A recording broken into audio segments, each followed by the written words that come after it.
Hi, this is Professor Muthukrishnan. இப்போ HMT-ல Unit-4 பற்றி பார்ப்போம். HMT பொறுத்தவரைக்கும் Unit-4 வந்து ரேடியேஷனு. இருக்கிற எல்லா யூனிட்லேயுமே இந்த 4th யூனிட் வந்து ரொம்ப கொஞ்சம் கடியாக இருக்கிற மாதிரி இருக்கும், ரொம்ப கொஞ்சம் கஷ்டமாக இருக்கிற மாதிரி இருக்கும். ஸோ அதில் எந்த டாபிக் வந்து எப்படி எளிமையாக படிக்குது அப்படிங்கிறது கொஞ்சம் நம்ம பார்ப்போம். ஸோ என்னென்ன டாபிக்ஸ் இருக்குதுன்னு பார்த்தீங்கன்னா, இம்பார்ட்டன்ட் டாபிக்ஸ்னு பார்த்தீங்கன்னா நிறையா இருக்குது. ஸோ அதில் பார்த்தீங்கன்னா radiation heat exchange between parallel plates இருக்குது. ஸோ அதுக்கு இடையில் ஷீல்டு நடுவில் வந்துச்சுன்னா என்ன ரேடியேஷன் நடக்கும் அப்படிங்கிற ப்ராப்ளம்ஸ் இருக்குது. கேஸ் ரேடியேஷன் ப்ராப்ளம்ஸ் இருக்குது. எலக்ட்ரிக்கல் ஆனலாகி அந்த ப்ராப்ளம்ஸ் இருக்குது. அதெல்லாம் ரொம்ப ரொம்ப கஷ்டம், டச்சே பண்ண முடியாது அந்தளவுக்கு இருக்கும். ஸோ அதனால் பாஸ் பண்ணுங்கிற ஸ்டூடெண்ட்ஸு கொஞ்சம் அதை அவாய்ட் பண்ணிக்கிட்டால் மீதி இருக்கிற சாப்டர் படித்தா போதும் அப்படிங்கிற மாதிரி என்னோடய கான்செப்ட். அதனால் அதெல்லாம் கொடுக்கல. தென் சேஃப் ஃபேக்டர். ஸோ இதில் பார்த்திங்கன்னா இதெல்லாம் கூட கொஞ்சம் ஓரளவுக்கு ஈஸியாக இருக்கிற மாதிரி இருக்கும். இந்த ஷேப் ஃபேக்டர் வந்து ரொம்ப ரொம்ப கஷ்டமாக இருக்கும். நிறைய ஷேப் வந்துருக்கும், பிளேட் இருக்கிற மாதிரி இருக்கும். ஸோ கொஷின் பேப்பரை பார்த்தாலே நமக்கு கடியாக இருக்கிற மாதிரி இருக்கும். இப்படிலாம் வந்துருக்கும், ஷேப் ஃபேக்டர் பிரித்து கொடுத்துருப்பாங்க. ஸோ இதுலேயும் ஒரு சில ப்ராப்ளம்ஸ்லாம் இருக்குது, அதை ஈஸியாக அட்டன் பண்ண முடியும். இவ்வளோ ஈஸி தானா அப்படிங்கிறத நீங்கள் ப்ராப்ளம் சால்வ் பண்ணதுக்கப்புறம் தான் உங்களுக்கு புரியும். ஸோ அது மாதிரியான ப்ராப்ளம்ஸ் ஒன்று ஒர்க் அவுட் பண்ணுறேன். ஸோ அதை பற்றி பார்க்கலாம். ஏன்னா ஷேப் ஃபேக்டர்லேயும் ரொம்ப கஷ்டம் அப்படின்னு சொல்லுவோம், அதுலேயுமே ஈஸியான ப்ராப்ளம்ஸ் இருக்குது, ஈஸியான மெத்தட் ஒன்று இருக்குது. ஸோ அதை பற்றி பார்ப்போம். மேக்ஸிமம் இதெல்லாம் நீங்கள் படிச்சிருக்க மாட்டீங்க, கவர் பண்ணியிருக்க மாட்டீங்க. ஸோ அதில் வந்து ஒரு ப்ராப்ளம்ஸ் எடுத்து ஒர்க் அவுட் பண்ணலாம், அதை பற்றி கிளியராக பார்ப்போம். ஸோ அந்த ப்ராப்ளம் பார்த்தீங்கன்னா 2 black square plate of size 2 by 2 meter, 2 meter size இருக்குது, are placed parallel to each other at a distance of 0.5 meter. One plate is maintained at a temperature of 1000 degrees Celsius and other at 500 degrees Celsius. Find the heat exchange between the plates. So இந்த problem படித்த உடனே உங்களுக்கு ரொம்ப சிம்பிளாக தெரியும், இது safe ஃபேக்டரில் தான் வரும் அப்படிங்கிறது உங்களுக்கு தெரியாது. இந்த சேஃப் ஃபேக்டரில் தான் வருது அந்த ப்ராப்ளம்.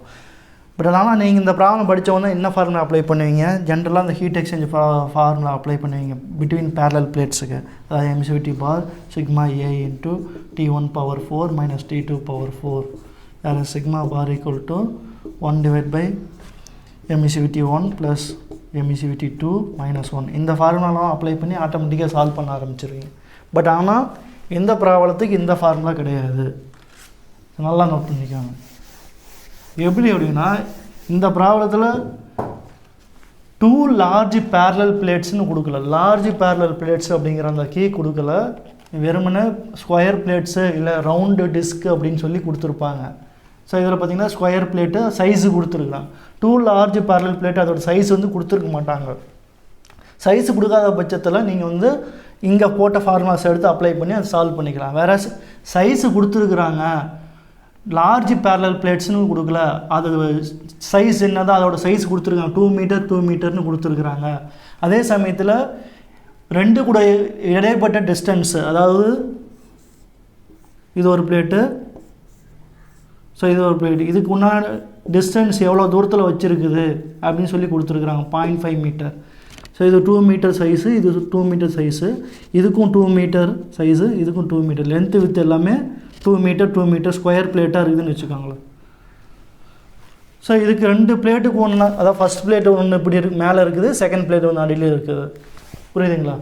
ஸோ இந்த பிளேட்டோட 2 மீட்டர் லென்த்து வித்து கொடுத்துருக்குது. அதேமாதிரி செகண்ட் பிளேட்டோட லென்த்து வித்து கொடுத்துருக்கு, 2 மீட்டர்னு கொடுத்துருக்குது. 2 பிளேட்டும் பார்த்தீங்கன்னா 0.5 மீட்டர் டிஸ்டன்ஸில் இருக்குதுன்னு சொல்லி கொடுத்துருக்குது. ஸோ அப்படிங்கிற பட்சத்தில் இது வந்து இந்த ஷேப் ஃபேக்டரில் சால்வ் பண்ணக்கூடிய மெத்தடில் தான் சால்வ் பண்ணணும், புரியுதுங்களா? ஸோ இப்போ கிவன் டேட்டா என்னென்ன அப்படிங்கிறத எடுத்து எழுதிக்கும். ஸோ கிவன் டேட்டா பார்த்தீங்கன்னா இந்த டயக்ராம் சின்னதாக ரெஃபர் பண்ணி போட்டுக்கும், இப்போ ரெஃபரன்ஸுக்கு போட்டுக்குவாங்க. ஒரு வேளை கொஷின் பேப்பர்லேயே இது மாதிரி கொடுக்கலாம். ஸோ 2 பிளேட்டு போட்டு அது அந்த இமேஜ் கொடுத்துருக்கலாம், இவ்வளோ டிஸ்டன்ஸில் செப்பரேட் பண்ணியிருக்கிறோம், இல்லை 2 டிஸ்க்கு போட்டு இவ்வளோ டிஸ்டன்ஸில் செப்பரேட் பண்ணியிருக்கிறோம் அப்படின்னு சொல்லி கொடுத்துருக்கலாம். ஸோ அப்படிங்கிற அந்த இமேஜெல்லாம் பார்த்தோன்னா இது சேஃப் ஃபேக்டர் ப்ராப்ளமாக நம்ம சால்வ் பண்ண முடியாது, ரொம்ப கஷ்டம்னு நினச்சி விட்டுருவாங்கன்னா இது ரொம்ப ஈஸி. நீங்கள் பின்னாடி திருப்பி பார்க்காமே விட்டுருப்பீங்க. ஸோ இப்போ இந்த டயக்ராம் போட்டுக்காங்க, இது ரெஃபரன்ஸ் மாதிரி. இது kept at a distance of 0.5 meter, ரெண்டுக்கும் இடைப்பட்ட டிஸ்டன்ஸ் வந்து 0.5 metre. One plate is maintain at temperature of 1000 degree Celsius. T1ங்கிறது 1000 டிகிரி செல்சியஸு, அப்போ கெல்வின் பார்த்தா 1273 கெல்வின்னு. And another plate is maintain at temperature of 500 degree Celsius, that is equal to 773 Kelvin. So அப்படின்னு Kelvin மாற்றிக்கணும். find the heat exchange between the plates. So வேறு என்ன கொடுத்துருக்கு, 2 black square plates கொடுத்துருக்கு. black plate அப்போ எமிசிவிட்டி என்னது 1 அப்படிங்கிறது எனக்கு தெரிஞ்சிருக்கணும். பிளாக்னு கொடுக்காம எமிசிவிட்டி வேல்யூ கொடுத்துருந்தாங்கன்னா அந்த எமிசிவிட்டி வேல்யூ சப்ஸ்டியூட் பண்ண உங்களுக்கு தெரிஞ்சிருக்கணும். அதுக்கு முன்னாடி அந்த சிம்பிள் ப்ராப்ளம்ஸ்லாம் பார்க்கும்போது உங்களுக்கு புரிஞ்சிருக்கும். எமிசிவிட்டி வேல்யூ கொடுத்துருந்தாங்களா நான் பிளாக்காக இருந்ததுன்னா நீங்கள் சப்ஸ்டியூட் பண்ணால் உங்களுக்கு தெரிஞ்சிருக்கும். இங்கே இந்த ப்ராப்ளத்தில் எமிசிவிட்டி பிளாக் ஸ்கொயர் பிளேட்டுன்னு கொடுத்துருக்கு. அப்போ எமிசிவிட்டி வேல்யூ 1 அப்படிங்கிறத நம்ம டேரெக்டாக சப்ஸ்டியூட் பண்ணிக்கலாம். ஸோ அடுத்தது என்ன கேட்குறாங்க, to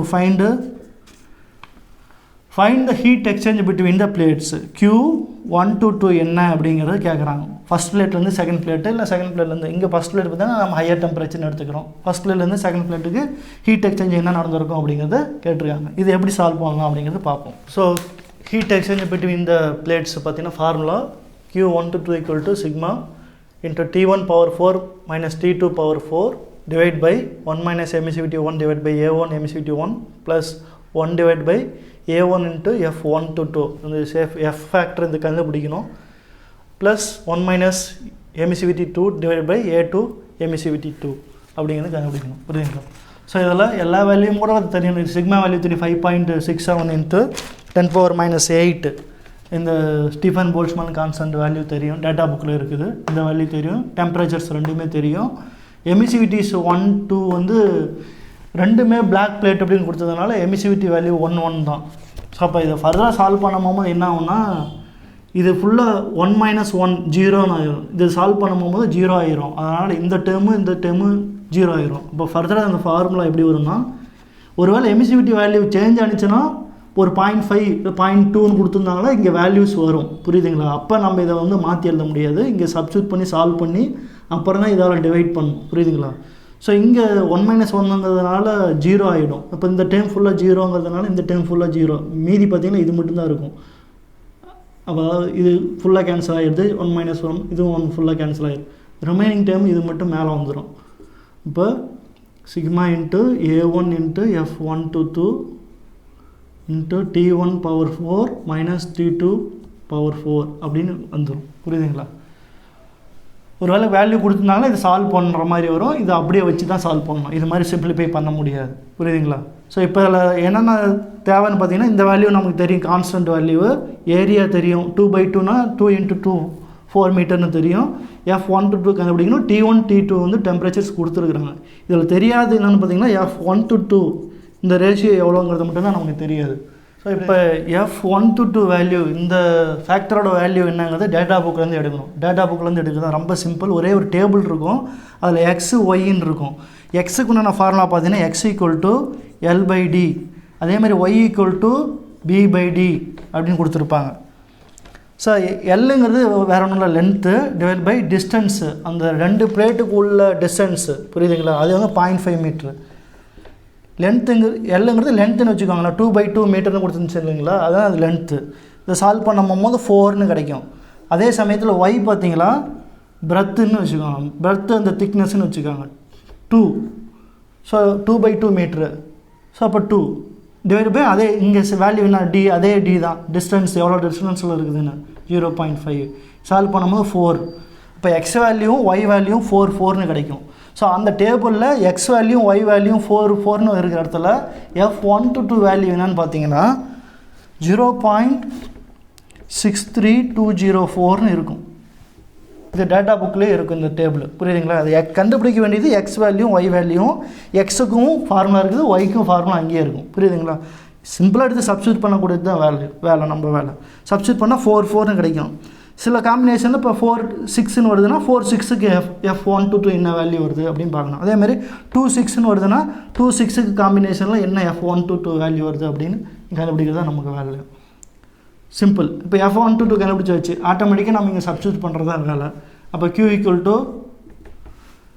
sigma 5.67 into 10 power minus 8 into A1 2/2 2 meter into 2 meter into F1 to 2 0.63204 into temperatures 1273. இங்கே கெல்வினில் தான் கன்வெர்ட் பண்ணி போகணும். நல்லா ஞாபகம் வச்சுக்கோங்க. இங்கே டிகிரி செல்சியஸில் கொடுத்து அப்படியே போட்டுறக்கூடாது, வேல்யூ சேஞ்ச் ஆகும். கட்டாயம் இந்த இடத்துல வந்து டெம்பரேச்சர் கெல்வினுக்கு மாற்றி போடணும்.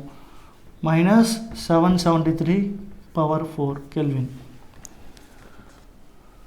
ஸோ இப்போ சால்வ் பண்ணால் Q வேல்யூ அதாவது Q1 to 2 radiation exchange between the plates வந்து கிடைக்கக்கூடிய ஆன்சர் 3.18 இன்ட்டு 10⁵ வாட்ஸ் அப்படிங்கிற ஆன்சர் நமக்கு கிடைக்கும். ஸோ இதே ப்ராப்ளம் வந்து டிஸ்க்குக்கு வரதுக்கு வாய்ப்பு இருக்குது, இல்லை ஸ்கொயர் பிளேட்டுக்கு பதிலாக ரெக்டாங்கிள் பிளேட்ஸுக்கு வரதுக்கு வாய்ப்பு இருக்குது. அப்போ எக்ஸ் வேல்யூ ஒய் வேல்யூலாம் கொஞ்சம் கொஞ்சம் மாறும். கான்செப்ட் இதே தான். ஸோ சேஃப் ஃபேக்டரில் நீங்கள் இதெல்லாம் இந்த ப்ராப்ளம் இப்படி ஒரு ஈஸியான ப்ராப்ளம் பார்த்துருக்க மாட்டீங்க. இதை ரெஃபர் பண்ணிக்கோங்க, இதை பேஸாக வச்சுக்கோங்க. அதேமாதிரி exchange between the two conducting non radiating walls அப்படி இப்படி நிறைய கண்டிஷன்ஸில் இருக்கிற மாதிரி ப்ராப்ளம்ஸ்லாம் இருக்குது. ஸோ அதையும் கொஞ்சம் ரெஃபர் பண்ணிக்கோங்க.